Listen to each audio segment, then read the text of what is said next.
Hi everybody, so today we're going to be talking about the layers of the heart, and before we jump into this I just want to say real quick, I'm going to cover some of the pericardium, or also known as the pericardial sac, in this video, but I do have another video strictly on the pericardium if you want to learn more about that.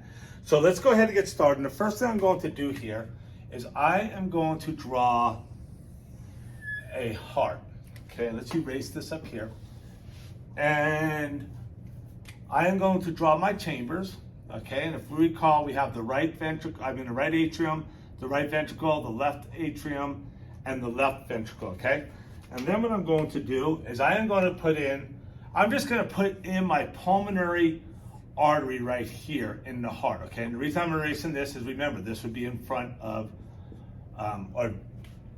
because it'd be in front of these structures. So anyways, if we look at now, the first thing I'm going to do is I am going to draw the first part of my pericardium, okay, or my pericardial sac, and this is known as the fibrous pericardium or the fibrous layer, okay?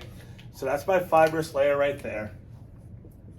And the fibrous layer, the fibrous pericardium, actually has a few different functions. The first one is because it's fibrous, it's a tough layer. So it doesn't expand much. So when blood comes into the heart and the heart starts to expand, what's going to happen is the fibrous layer is going to keep it from expanding too much and taking up too much blood. So this is going to play a role in how much blood enters the heart. The next thing it's going to do is this is actually attached also to the diaphragm, and it's attached to the sternum.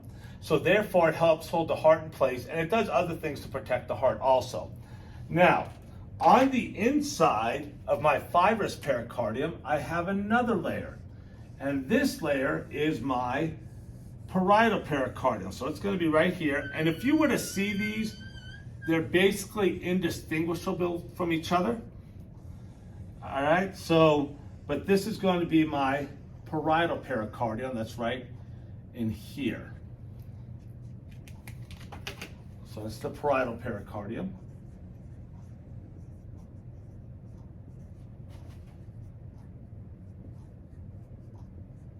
Okay, and then if you notice, the parietal pericardium basically goes around blood vessels. Now this looks like it's just on two parts, but it's going to actually surround the blood vessels that enter and leave the heart. And it's going to become continuous with my epicardium. Okay, and the epicardium is the outer layer of the heart, like we see right here. Okay, so I'm going to have heart muscle underneath this, which I'm going to draw in just a minute. But here's my epicardium right here. Okay, so let's go ahead and put that on there. And my epicardium, like I just said, is also known, it's also known as my visceral layer. Now, here's what's going to happen is my parietal pericardium and my epicardium are going to be part of a membrane. And we're going to call this membrane the serous membrane. So let's go like this. And this is my serous membrane. And they are going to produce a fluid that we're going to call a serous fluid. Or, for short, we are just going to call this a serum. Okay? And if we look over here, the serum is going to be released into this area here. So going back really quick, again, so my parietal pericardium comes up and it becomes continuous with the epicardium. Okay, so this is all one piece that's right here. So I'm going to have my serum, both of these will have cells that produce a fluid, the serous fluid, which is the serum, into this area that's in here. So I'm just going to draw it like this. All right, and then we're going to have it on here too. And then the space between these is going to be called my pericardial cavity. So this is my pericardial cavity that's between my parietal pericardium and my epicardium. Is the pericardial cavity. So now if we look at what makes up the pericardium, it's going to be made up of this fibrous pericardium, and it's going to be made up of the serous membrane. The serous membrane is going to be made up of the parietal pericardium and the epicardium. Okay, so now let's start looking more about the heart wall. I'm just going to pull this back over here. And we already said we have the epicardium.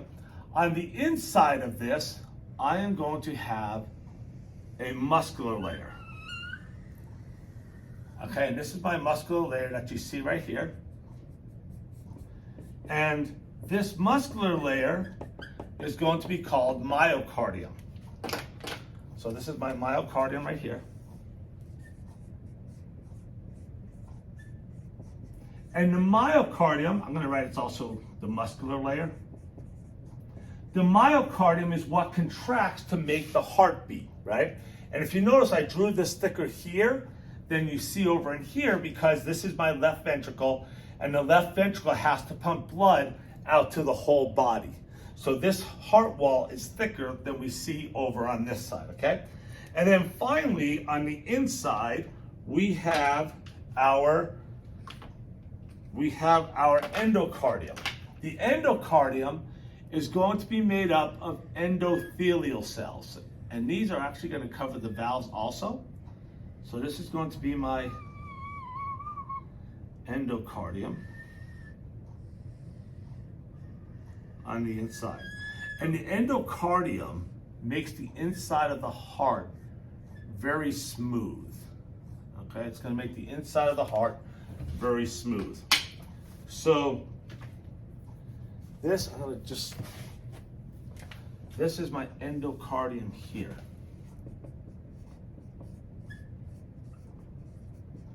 Okay, and like we said, the endocardium is responsible for making this smooth. It's made up of endocardial cells, okay?